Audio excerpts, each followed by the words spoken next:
자, 계속해서 우리는 일반 서신, 공동 서신을 보는 가운데 있습니다. 신약 성경 5개의 뼈대 가운데에 네 번째 일반 서신, 공동 서신 총 8개로 되어져 있는데 그 중에 히브리서를 마치고 이제 야고보서를 보게 되어지는데, 자, 함께 보면 야고보서는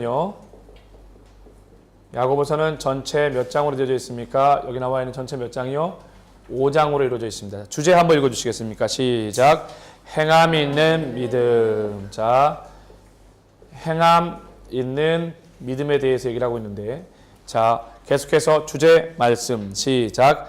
영혼 없는 몸이 죽은 것 같이 행함이 없는 믿음은 죽은 것이니라. 아멘.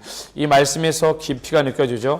영혼이 없는 몸은 죽은 것 같이 행함이 없는 믿음은 죽은 것이니라. 그렇다면 이 야고보서 같은 경우에는요, 우리가 잘 알고 있는 이 야고보서 같은 경우에는, 자, 저자가 누굴까요? 저자가 당연히 야고보죠. 야고보. 그리고 이 편지를 보내는, 야고보서를 보내는 발신자도 누구겠습니까? 야고보입니다. 야고보. 야고보서 1장 1절에 이 부분이 언급되어 있고요. 그럼 편지를 받는 사람인데 참 독특하죠. 목사님이 아까 히브리서 얘기하면서 뭐라고 얘기했습니까? 이 바울 서신 같은 경우에는 받는 사람의 이름을 쓰잖아요. 보세요. 바울이 편지를 보내면서 빌레몬이 받으니까 빌레몬서가 되고, 그죠?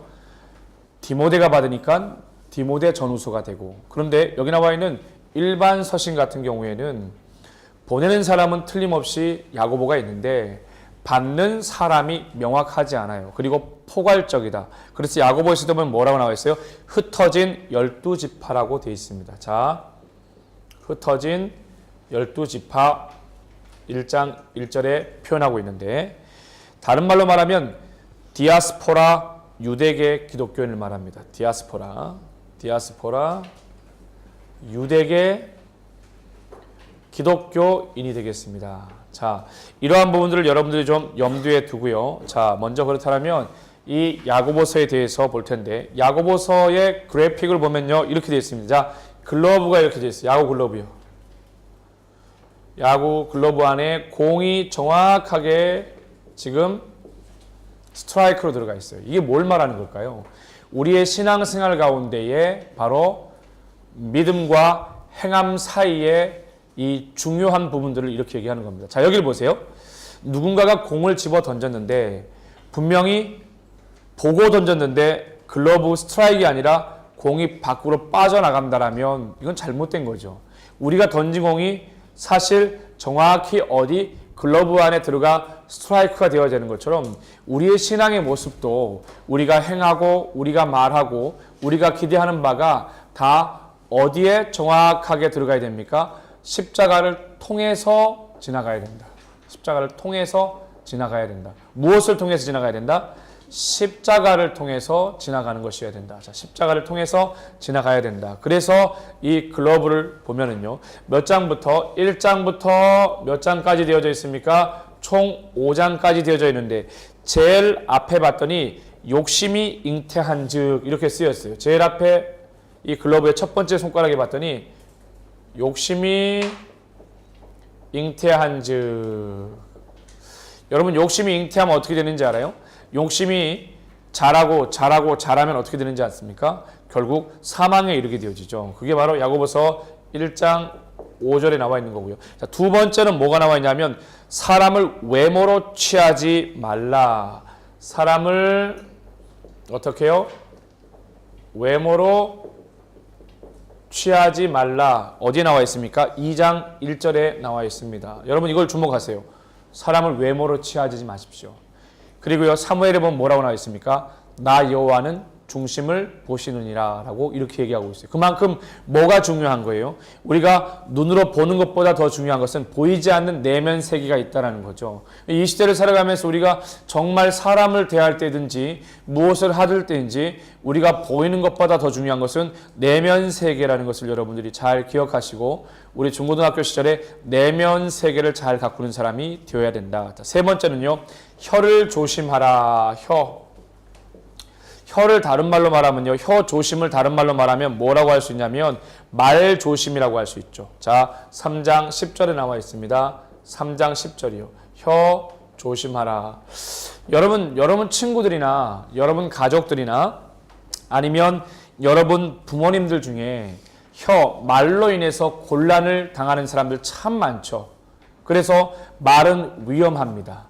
말은요, 마치요, 어느 정도로 위험하냐면 전체를 불사를 만큼 위험하고요. 때로는요, 이 말이 어떻게 되어져요?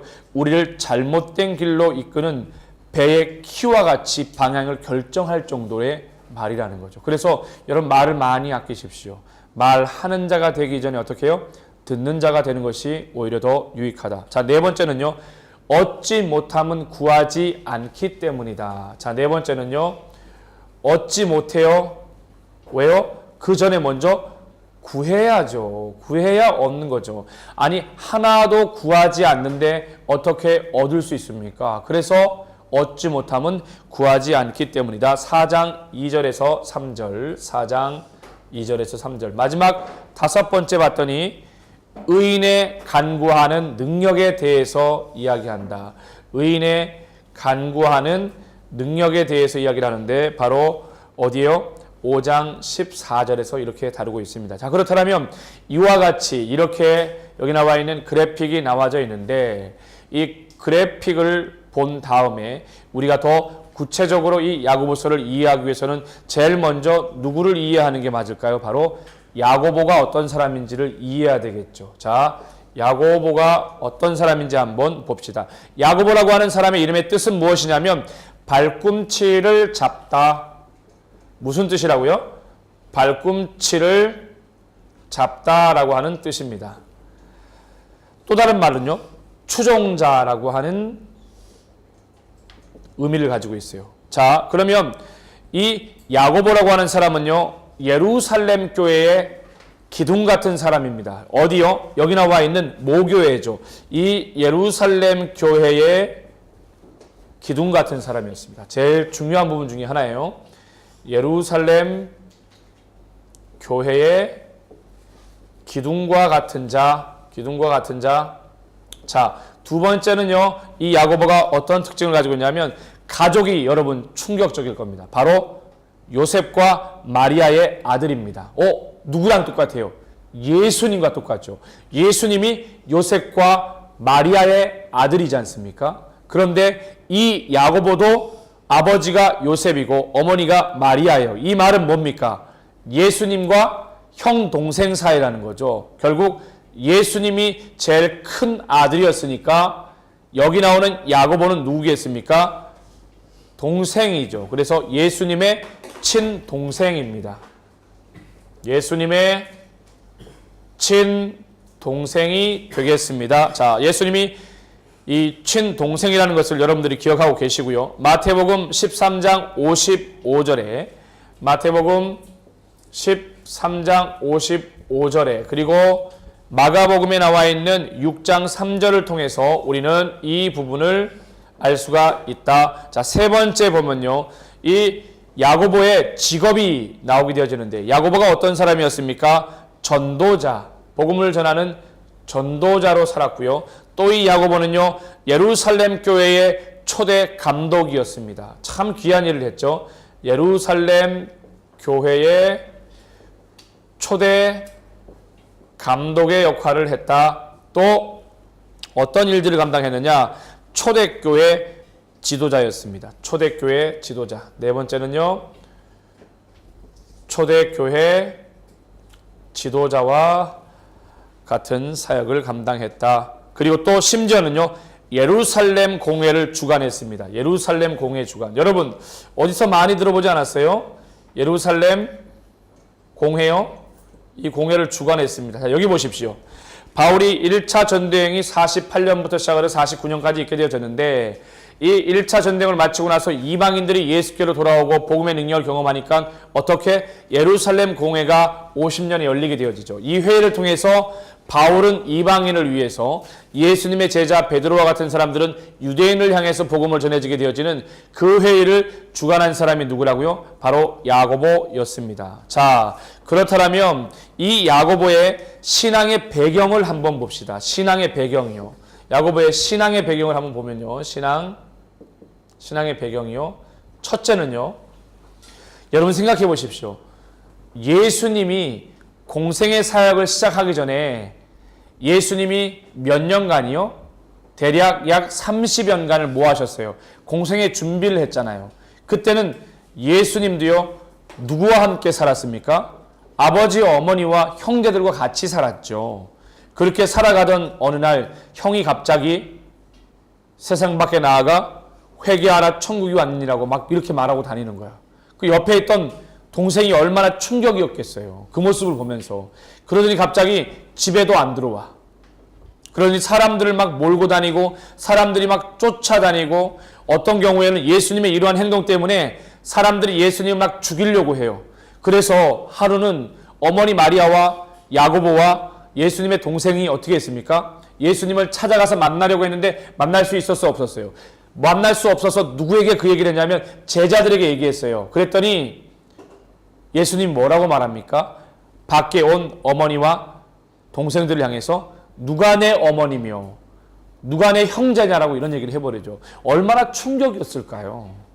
예수님 공생의 기간 사역 동안에요.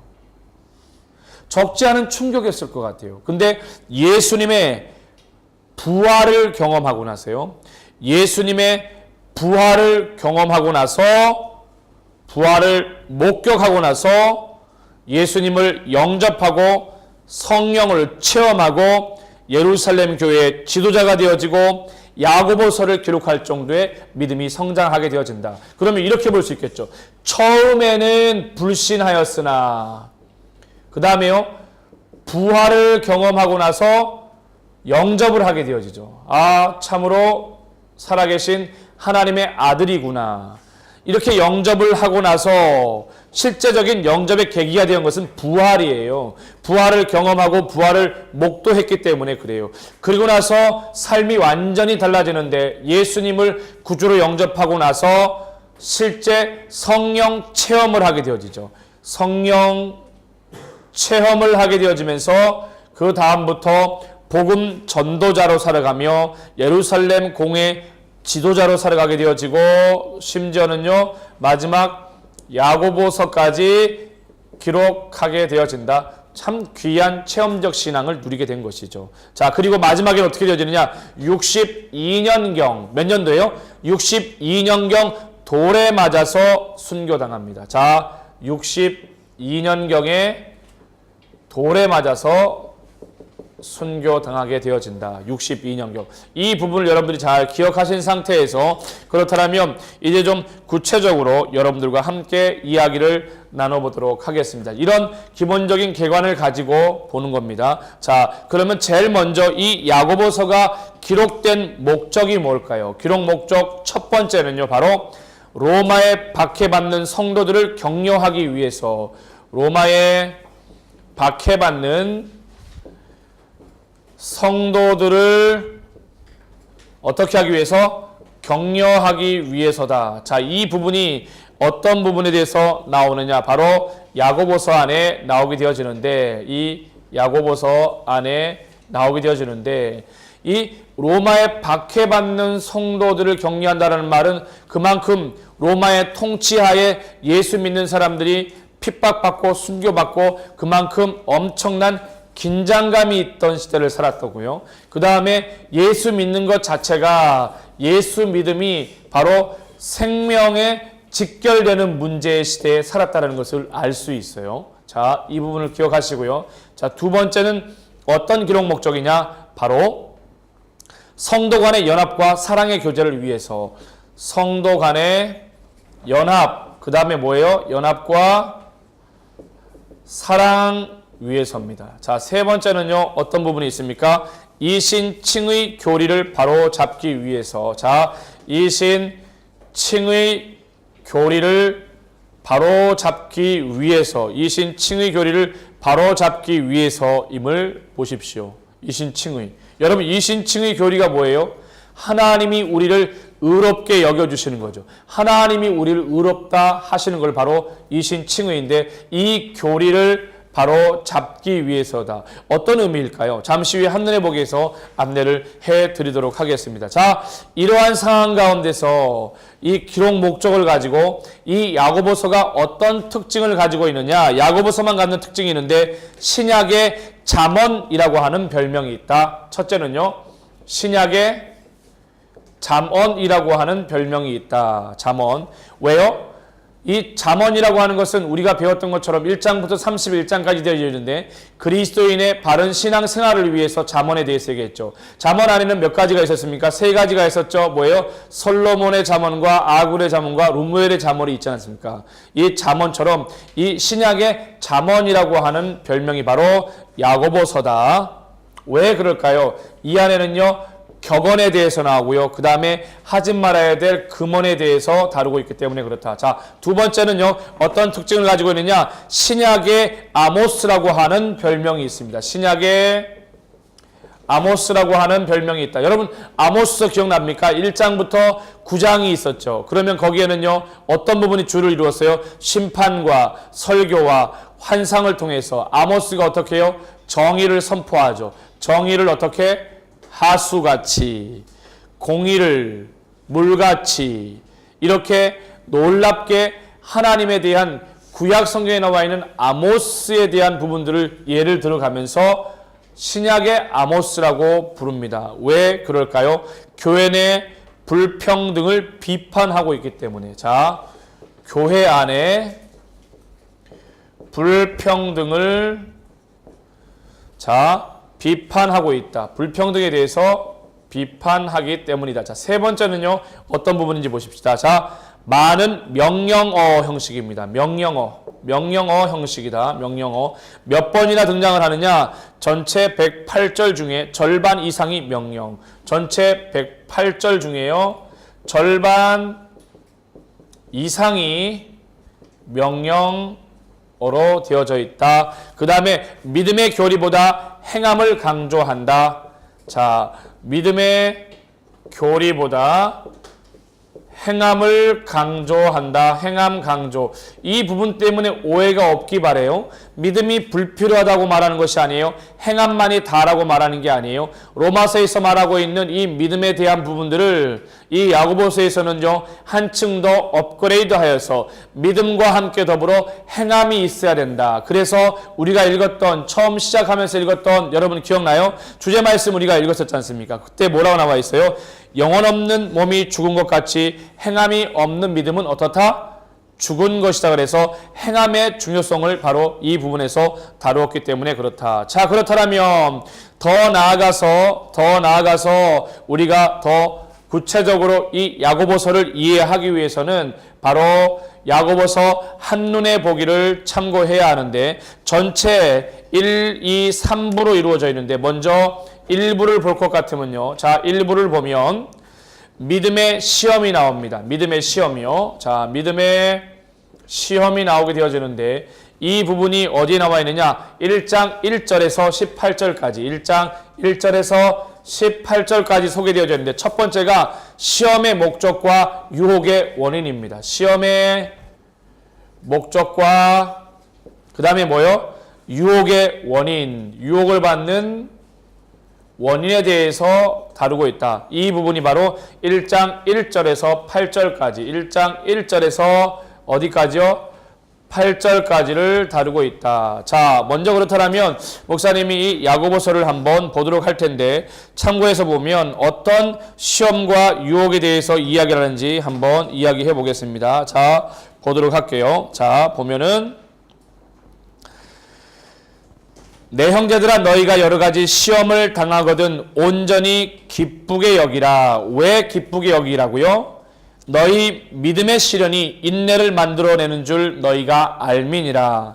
인내를 온전히 이루라. 이는 너희로 온전하고 구비하여 조금도 부족함이 없게 하려 함이니라. 아멘. 그렇습니다. 여기 나와 있는 것처럼 보면요. 믿음의 시험에 대해서 나와 있는데 바로 1장 1절에서 8절까지를 다루고요. 여기가 위에가 1장 1절에서 8절까지 다루게 되는데 자, 두 번째는요. 그러면 뭐에 대해서 이제 이야기하느냐? 2부에서는요. 2부에서는 뭐에 대해서 얘기를 하느냐? 바로 믿는 자의 다양한 특징에 대해서 이야기를 하는다. 믿는 자, 성도의 다양한 특징에 대해서 다루는데 이 부분이 바로 야고보서 1장 19절에서 5장 6절까지입니다. 자, 야고보서 1장 19절에서요.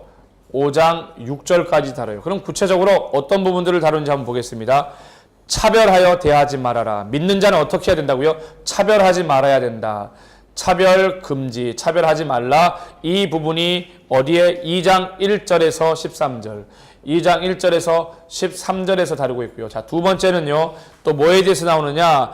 행함이 없는 믿음은 죽은 것이니라. 행함 없는 믿음은 죽었다. 자, 행함 없는 믿음은 죽은 것이다라고 하는 죽음이라고 말합니다. 자, 어디에 나왔느냐? 바로 2장 14절에서 26절까지 다루고요. 자, 세 번째는 보시면은요. 말에 실수 없도록 하라. 말에 대해 중요성이죠. 말에 실수 없도록 하라 해서요. 말에 실수를 하지 말아라. 3장 1절에서 12절. 야고보서 3장 1절에서 12절까지. 자, 네 번째는요. 바로 위로부터 난 지혜에 대해서 다룬다. 위로부터의 지혜에 대해서 다루는데 바로 3장 13절에서 18절. 3장 13절에서 18절을 다룬다. 자, 다섯 번째는요. 무엇을 다루느냐? 세상과 벗하지 말아라. 참 좋은 내용이죠. 보십시오. 세상과 벗하지 말라. 왜 그럴까요? 세상은요, 육에 속한 세계이기 때문에 그래요. 그렇다고 해서 오해하지 마십시오. 세상 안에도 영적인 부분들이 있습니다. 그러나 우리가 연약하기에 우리는 세상 속 육의 것을 향해서 끊임없이 추구하고 갈망하는 연약한 존재이기 때문에 그렇습니다. 자, 세상과 벗하지 말아라. 4장 1절에서 10절. 자, 4장 1절에서 10절입니다. 자, 6번은요, 무엇이냐? 바로 비방하지 말라. 비방하지 말라. 누군가를 여러분, 비방하지 말라. 큰 죄입니다. 누군가를 비방하지 말아라. 4장 11절에서 12절.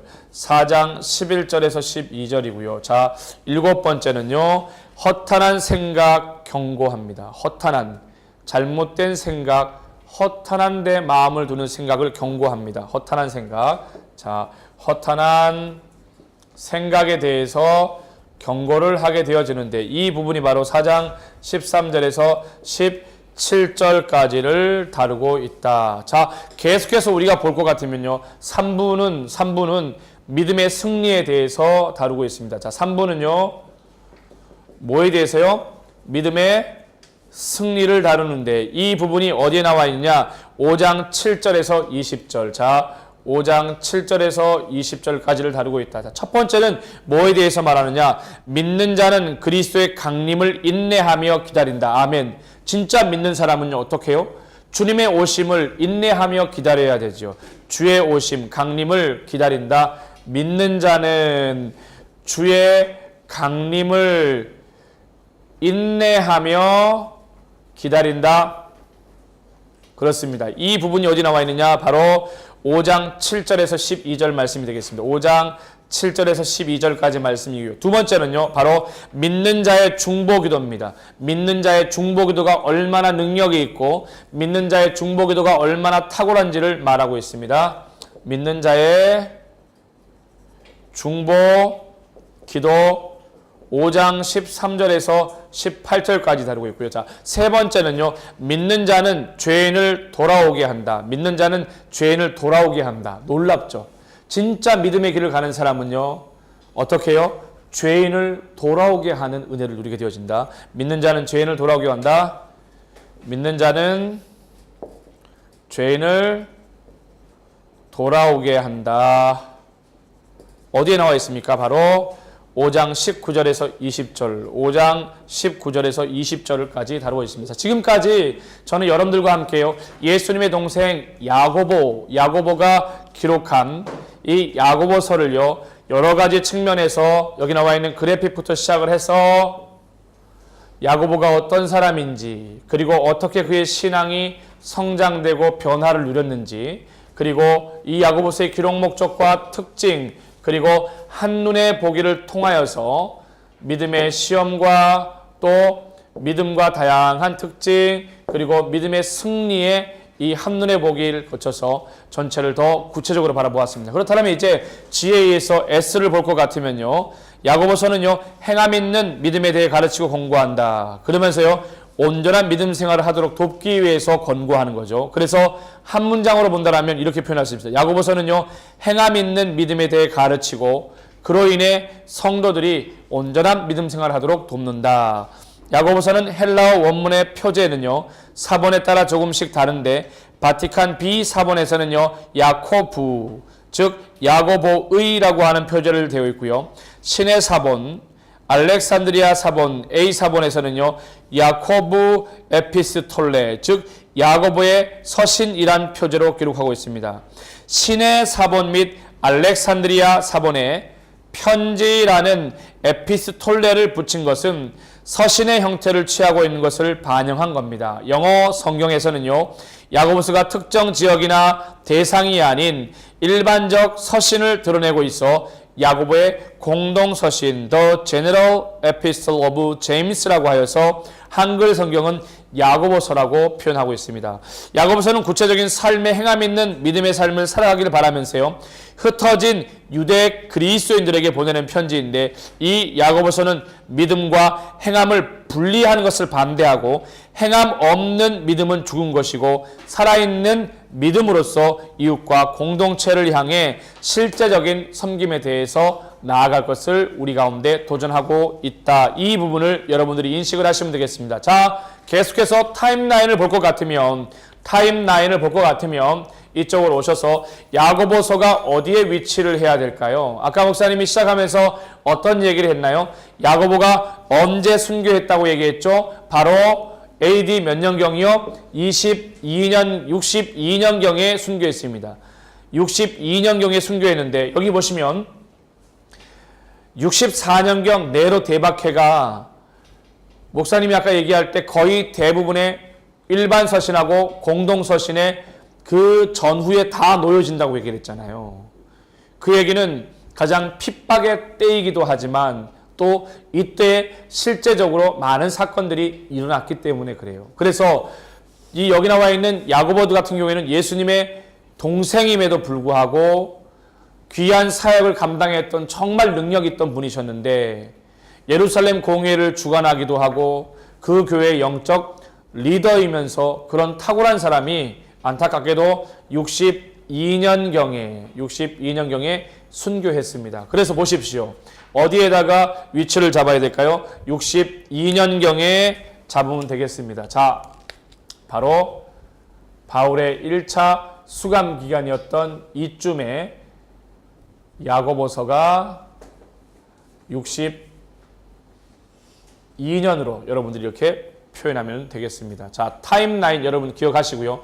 야고보의 순교 62년을 기억하시면 쉽게 될 것이고 특히 64 네로 대박해 전후라는 것을 기억하시면 되겠습니다. 자, 그리고 더 나아가서요. 어널리즈와 그 다음에 엑스트라 자료를 볼 것 같으면 지금까지 목사님이 계속해서 여기 나와 있는 그래픽을 통해서 여기 나와 있는 여러 다양한 특징들을 이미 소개했어요. 야고보가 어떤 사람이고 목적, 특징, 한눈에 보기를 통해서. 그러나 어널리즈 분해 분석에 대해서 장제목을 한 번만 더 설명을 해 놓으면 1장은 여러 가지 시험, 욕심이 잉태한 즉 말씀을 행하는 자. 2장은요, 외모로 차별하지 말라, 믿음과 행함의 연속성에 대해서. 3장은 말로 인한 죄, 혀를 조심하라, 참 지혜에 대해서. 4장은요, 세상의 정욕, 얻지 못함은 구하지 않음, 신앙의 적용에 대해서. 그 다음에 5장은요, 의인의 강구 능력에 대해서. 그래서 1장부터 전체 5장, 1장부터 5장까지 어널리지 분해로 분석을 해드렸고요.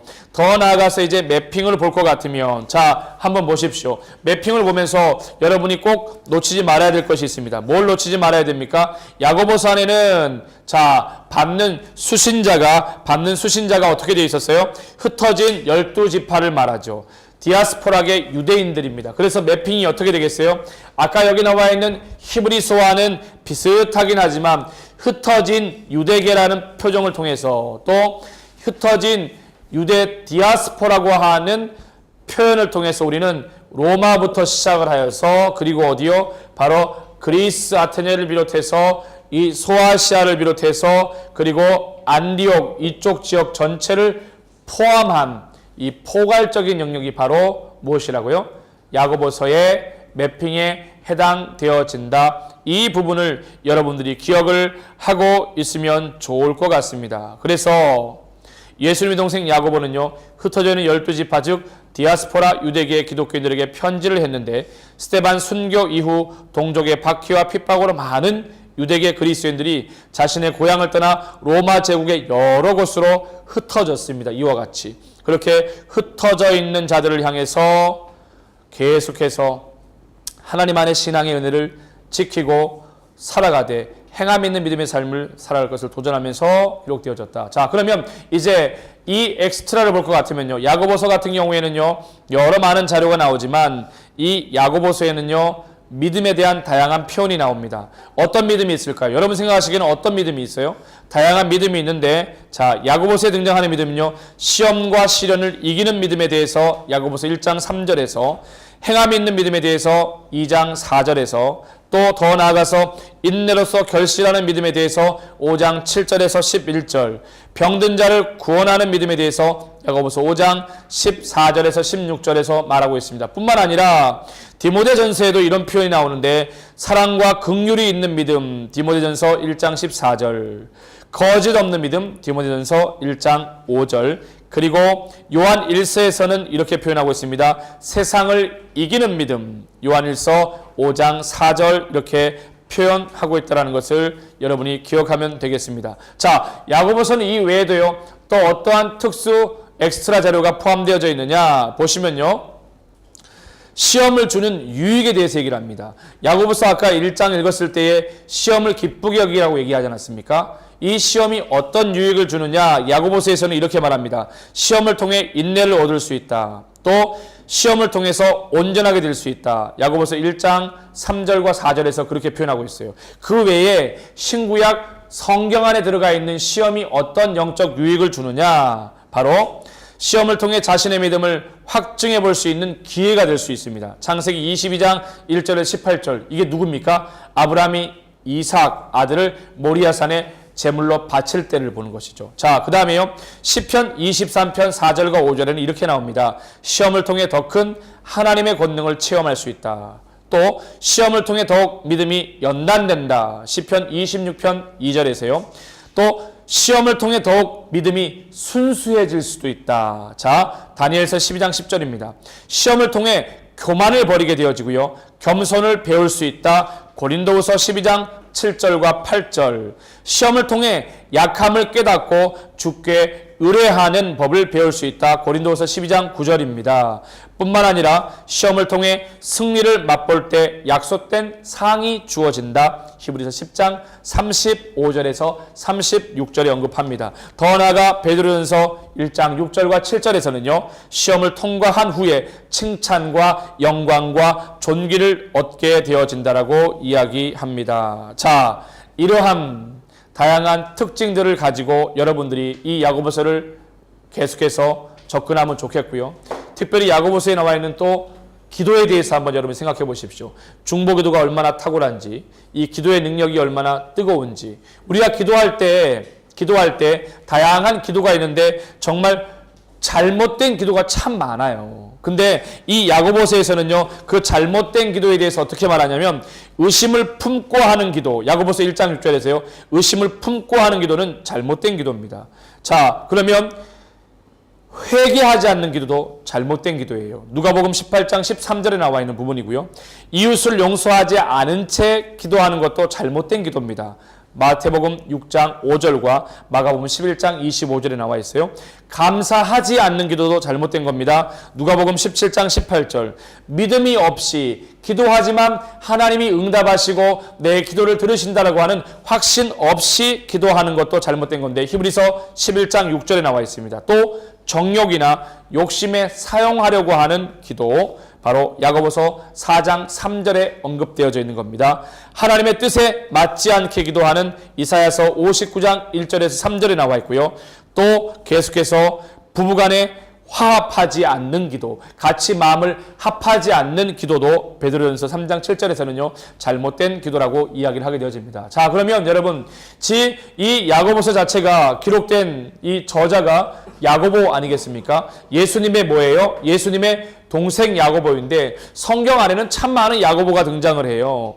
예수님의 대표적인 세 제자 가운데에 베드로와 요한과 야고보, 이 야고보가 등장을 해요. 뿐만 아니라 알페오의 아들이면서요 요셉의 형제로서 일명 작은 야고보가 있습니다. 작은 야고보, 예수님의 제자 작은 야고보. 또 어떤 야고보가 있느냐?